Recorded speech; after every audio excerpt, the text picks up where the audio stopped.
Movie की शुरुआत में हमें पूरी दुनिया डूबती हुई दिखाई जाती है। समंदर के आसपास जितने भी शहर होते हैं वो लगभग पानी में डूब जाते हैं। धीरे धीरे साथ में लोगों की तादाद भी कम होती जा रही थी। जो लोग बचे थे वो इतने इंटेलिजेंट हो गए थे कि उन्होंने स्मार्ट रोबोट बना लिए थे।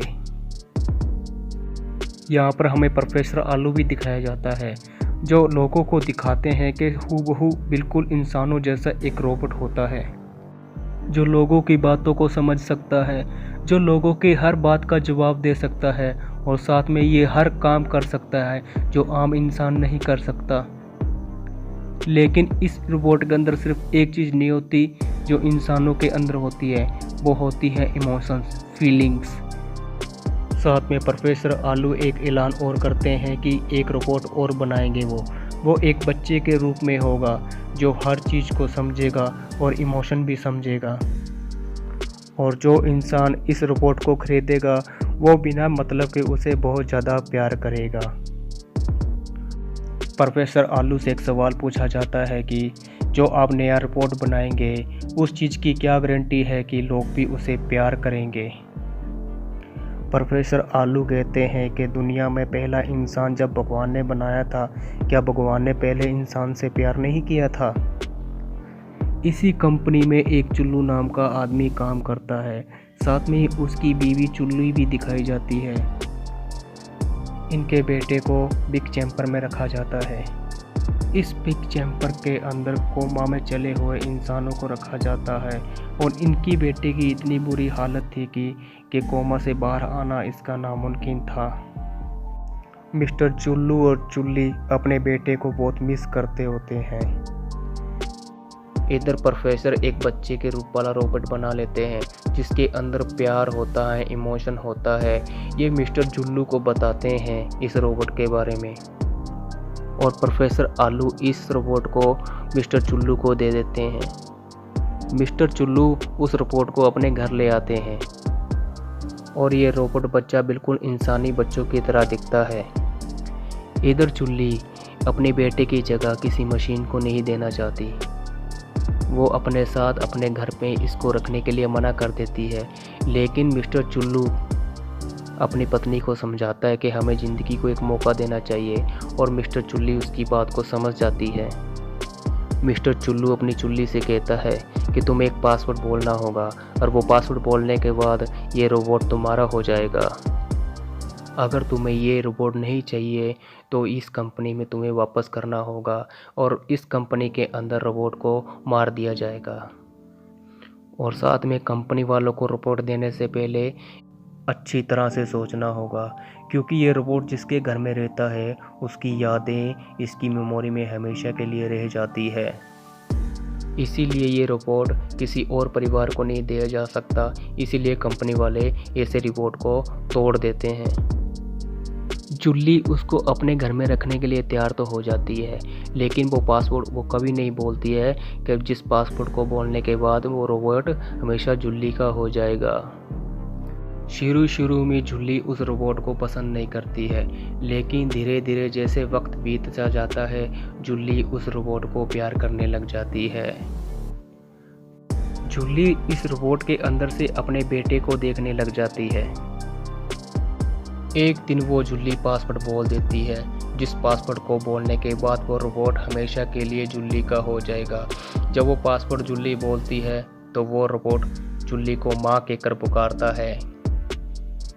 माँ बोलने के बाद उसके अंदर इतनी सारी इमोशन आ जाती है, इतनी फीलिंग आ जाती है, ऐसा लगता है कि वो रोबोट है ही नहीं, ऐसा लगता है कि वो एक इंसान का बच्चा है।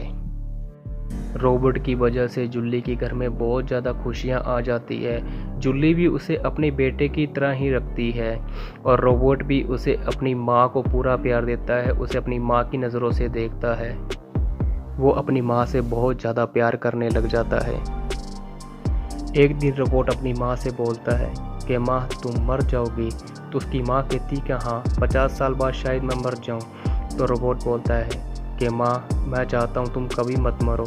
ये बात सुन के माँ के आंखों में आंसू आ जाते हैं। बेटा बोलता है मैं तुमसे बहुत ज़्यादा प्यार करता हूँ माँ, आप मत मरो। फिर जूली उसे एक टेडी बियर देती है जो उसके बेटे का होता है, और वो टेडी बियर स्मार्ट होता है, जो इंसानों की तरह बात करता होता है। फिर उस टेडी की और रोबोट की दोनों की दोस्ती हो जाती है, और एक दिन जूली को कॉल आता है और उसे बताया जाता है कि तुम्हारा बेटा ठीक हो गया है। तो जूली उसे अपने घर लेके आती है, लेकिन उसके बेटा उस रोबोट को बिल्कुल पसंद नहीं करता है। उसे ये एहसास दिलाता रहता है कि तुम एक रोबोट हो, तुम इंसान नहीं हो। लेकिन रोबोट को ये पता नहीं होता है इंसान और रोबोट में क्या फ़र्क होता है। एक दिन जूली का बेटा रोबोट को बोलता है कि अगर तुम चाहते हो कि मॉम तुझे बहुत ज़्यादा प्यार करे तो तुझे मॉम के बाल काट के लाने होंगे। और वो रोबोट उसकी बात को मान जाता है, क्योंकि वो अपनी मॉम से बहुत ज़्यादा प्यार करता है। जब वो रोबोट जूली के बाल काटने वाला होता है तो जुल्लू उड़ जाता है और रोबोट से पूछता है, तुमने ऐसा क्यों किया? रोबोट जवाब देता है कि मैं चाहता हूँ कि माँ मुझे बहुत ज़्यादा प्यार करे। और जो बाल काटे थे रोबोट ने, और वो बाल सीधे टेडी बियर के मुंह पे आके गिर जाते हैं। अगले दिन पूल पार्टी होती है, जहाँ जूली के बेटे के कुछ फ्रेंड्स आए होते हैं। वो रोबोट के हाथ पर चाकू मार के देखते हैं कि इसे दर्द होता है क्या नहीं, लेकिन इस रोबोट की प्रोग्रामिंग ऐसी की होती है कि वो जूली के बेटे को पकड़ लेता है और बोलता है कि भाई भाई मुझे इन सब से बचाओ। ऐसे ही करते करते रोबोट और जूली का बेटा और वो दोनों पानी वाले पुल में गिर जाते हैं, जिसके कारण जूली के बेटे की सांस बंद होने लग जाती है। फिर अचानक से जूली के बेटे को बाहर निकाल लेते हैं, लेकिन उसकी जान बच जाती है। फिर जुल्लू डिसाइड करता है कि इस रोबोट को वापस कंपनी में दे दिया जाएगा। जब जूली उस रोबोट को कंपनी को देने जा रही होती है तो रास्ते में वो अपने माइंड को चेंज कर लेती है, क्योंकि वो जानती होती है कि अगर इस रोबोट को कंपनी को दे दिया जाएगा तो कंपनी इस रोबोट को तोड़ देती है।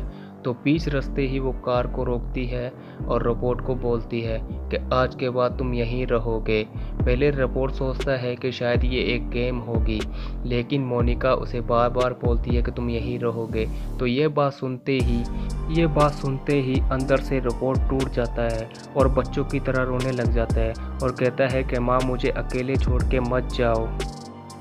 फिर रोबोट अपनी माँ को बोलता है कि मैं भी खड़ दिमाग की तरह इंसान बन जाऊंगा, क्या तुम मुझे अपने घर रखोगी? दरअसल दोस्तों, जूली इस रोबोट को एक कहानी सुनाती है, जो एक खड़ दिमाग का नाम का लड़का होता है जो नालायक होता है। उसे एक दिन नीली परी मिल जाती है जो उसे इंसान बना देती है, और रोबोट को लगता है कि उसने अगर नीली परी को ढूंढ लिया तो वो भी उसे इंसान बना देगी। जूली उसे समझाती है ऐसा कुछ भी नहीं है, वो सिर्फ एक कहानी है। तुझे इंसानों से बहुत ही ज़्यादा दूर रहना है। तुझे अपने जैसे ही रोबोट को ढूंढना होगा जिसके साथ तुम सेफ रहोगे। अगर इंसानों ने तुझे ढूंढ लिया तो तुझे मार देंगे, ख़त्म कर देंगे। और जूली वहाँ से चली जाती है। अब रोबोट के पास सिर्फ वो टेडी बियर होता है। जब वो रोबोट आगे जाता है, उसे आगे जाके बहुत सारे रोबोट दिखते हैं जो बेघर होते हैं। वो अपने शरीर के अलग अलग पार्ट जोड़ने की कोशिश कर रहे होते हैं। फिर अचानक से एक ग्रुप आ जाता है जो इन सभी रोबोट्स को पकड़ लेते हैं। दरअसल ऐसे बहुत से ग्रुप होते हैं जिनका ये मानना होता है कि ऐसे रोबोट्स इंसानों के लिए खतरा होते हैं, इसीलिए ऐसे रोबोट को पकड़ लेते हैं और इन्हें ख़त्म कर देते हैं। इन सभी रोबोट्स को एक जगह ले जाया जाता है जहां बहुत सारे ज़्यादा इंसान होते हैं, और सभी लोगों के सामने इन रोबोट को मार दिया जाता है। रोबोट की मुलाकात एक दूसरे रोबोट से होती है जिसका नाम पीटी होता है, और पीटी पर इल्ज़ाम होता है कि इसने एक इंसान का खून किया होता है। जब ग्रुप वाले पीटी को और रोबोट को मारने लग जाते हैं तो रोबोट ज़ोर से चिल्लाने लग जाता है, जिसके चिल्लाने के कारण सभी लोगों को ये लगता है कि ये एक रोबोट नहीं इंसानी बच्चा है। तो सभी लोग उस ग्रुप वाले को मारने लग जाते हैं।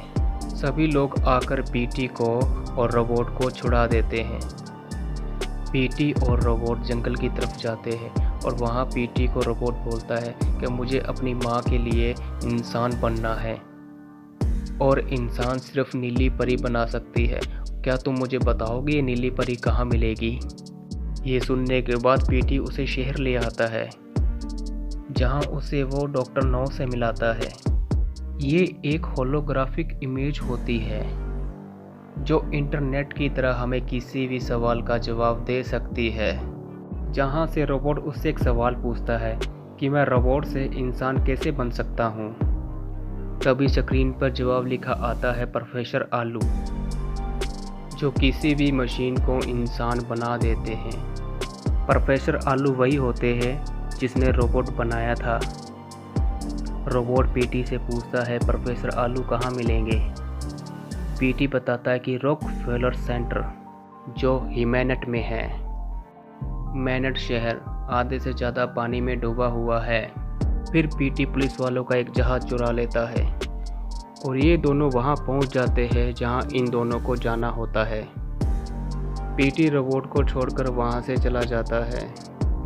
फिर रोबोट इस बिल्डिंग के अंदर उस नीली परी को ढूंढने के लिए निकल पड़ता है और वहाँ पर उसे अपने जैसा ही एक रोबोट दिखता है। रोबोट को देखकर बहुत ज़्यादा गुस्सा आता है और वो उसे बहुत ही ज़्यादा मारने लग जाता है, क्योंकि वो भी एक रोबोट की तरह ही रोबोट होता है। वहाँ पर प्रोफेसर आलू आ जाते हैं जो रोबोट के मालिक होते हैं और रोबोट उन्हें बोलता है कि मुझे नीली परी से मिलना है जो मुझे इंसान बनाएगी। प्रोफेसर आलू बोलते हैं कि तुम इंसान हो, तुम दुनिया के पहले रोबोट हो जो इंसानों की तरह हो। तुम्हारे अंदर भी दर्द है, प्यार है, फीलिंग्स है जो रोबोट्स के अंदर नहीं होती है। तुम्हारे अंदर नीली परी मिलने की इच्छा थी जिसे पूरा करने के लिए तुम मेरे पास पहुँचे, और आज से पहले किसी भी रोबोट ने ऐसा कभी नहीं किया। और बात रही नीली परी की, तो उसका असल ज़िंदगी में कोई वास्ता नहीं है। वो सिर्फ एक कल्पना है, एक सपना है। मैं चाहता हूँ कि तुम मेरी टीम से मिलो, और साथ में उसे ये बात भी बताते हैं कि मैंने तुम्हें अपने बेटे की शक्ल दी है।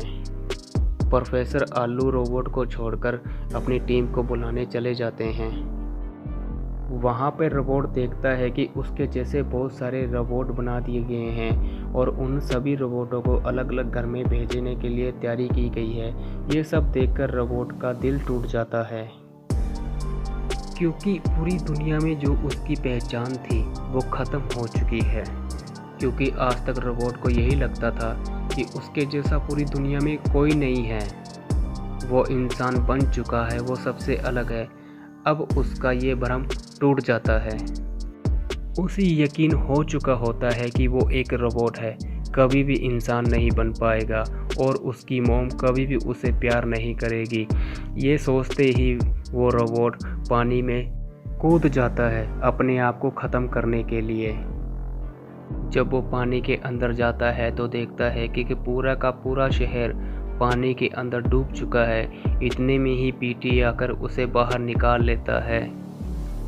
जब रोबोट उसे देखता है कि ये तो पीटी है, क्योंकि पीटी ने उसे पानी में कूदते हुए देख लिया था, इसीलिए वो उसे बचा लेता है। लेकिन रोबोट उसे बोलता है कि मैंने पानी में नीली परी को देखा है। पीटी उसे बोलता है अगर तुम इंसान बनोगे तो हमेशा मुझे याद रखना। अचानक से ऊपर एक जहाज़ आ जाता है। ये जहाज़ वो होता है जो पीटी जैसे रोबोट को पकड़ लेते हैं, जिनका कोई मालिक नहीं होता है। वो एक ड्रोन भेजते हैं जिसके कारण पीटी को ऊपर खींच लेते हैं। जब तक पीटी ऊपर जाता, पीटी उस जहाज़ को ऑटोमेटिकली मोड पर छोड़ देता है जिसमें रोबोट बैठा होता है। दरअसल दोस्तों, ये जहाज़ हवा में, पानी में ऑटोमेटिकली ही चलता रहता है। पीटी को ऊपर खींच लिया जाता है और रोबोट अपने टेडी बियर के साथ बैठकर उस जहाज़ में नीली परी के पास पहुंच जाता है। दरअसल दोस्तों, ये एक स्टैचू होता है जो किसी शहर में होता है। जब यह जगह पानी में नहीं हुआ करती थी तब इंसान यहाँ आकर मौज मस्ती किया करते थे। इधर रोबोट अपने टेडी बियर के साथ बैठकर उस नीली परी को देखता रहता है और तभी यहाँ पर एक बहुत बड़ा झूला, जिस झूले के ऊपर बैठकर पूरे शहर को देखा जा सकता था, और वो झूला आकर इनके हेलीकॉप्टर के ऊपर गिर जाता है और इनका हेलीकॉप्टर वहाँ फंस जाता है। तब भी वो टेडी बियर और रोबोट उस नीली परी को देखते रहते हैं। रोबोट को ऐसा लगता है कि वो नीली परी रियल है और वो उसे बार बार एक बात कहता रहता है, मुझे इंसान बनाओ, मुझे अपनी मॉम के पास जाना है। वो तब तक ये बात बोलता रहता है जब तक उसकी बैटरी ख़त्म नहीं हो जाती है, यानी कि रोबोट की पावर। धीरे धीरे 2000 साल बीत जाते हैं। अब धरती पर इंसान ख़त्म हो जाते हैं। वहाँ पर कुछ एलियंस आ जाते हैं जो डेविड को ढूंढ लेते हैं, जो 2000 साल से वहाँ पर बंद पड़ा होता है। वो डेविड को पावर देते हैं और डेविड खड़ा हो जाता है। खड़ा होता ही डेविड नीली परी के पास जाता है। जब उसे नीली परी को छूता है डेविड, तो नीली परी टूट के बिखर जाती है। यहाँ पर जो एलियन होते हैं वो बहुत ही ज़्यादा इंटेलिजेंट होते हैं, जिन्होंने कभी इंसानों को नहीं देखा है। एलियन इंसानों के बारे में जानना चाहते हैं और वो रोबोट के दिमाग को स्कैन करते हैं। उन्हें कुछ इंसानों की तस्वीरें दिखाई देती हैं और साथ में ही रोबोट की माँ दिखाई देती है, और साथ में इन्हें ये भी पता चलता है कि ये अपनी माँ से बहुत ज़्यादा प्यार करता है, और इन्हें एक नीली परी भी दिखाई देती है रोबोट के दिमाग में से। इसीलिए एक एलियन नीली परी बनकर आता है रोबोट के सामने, और वो उसे पूरी सच्चाई बताता है कि अब तो 2000 साल बीत चुके हैं, अब पूरी दुनिया से इंसान ख़त्म हो चुके हैं, तुम्हारी मॉम भी अब मर चुकी है, उन्हें वापस नहीं लाया जा सकता, लेकिन हम तुम्हारे वक्त से कुछ लोगों को वापस ला सकते हैं जिसका डीएनए बॉडी सैंपल हमारे पास है। तभी वहाँ टेडी बियर आ जाता है, और टेडी बियर के पास आज भी वो बाल पड़े होते हैं जब रोबोट ने हज़ारों साल पहले अपनी मॉम के काटे थे। यानी कि रोबोट की माँ के डीएनए अब इन एलियंस के पास है। यहाँ पे रोबोट की माँ को तो वो बना देते हैं, लेकिन इसकी माँ सिर्फ एक दिन ही जिंदा रह सकती है, ना ही इसे अब दोबारा बनाया जा सकता है। रोबोट अपनी माँ के पास जाता है, जिसे देखकर बहुत ज़्यादा खुश होता है। उसकी माँ भी रोबोट को देखकर बहुत ज़्यादा खुश होती है। ये दोनों एक दूसरे के साथ बहुत अच्छा दिन बिताते हैं, एक साथ खेलते हैं।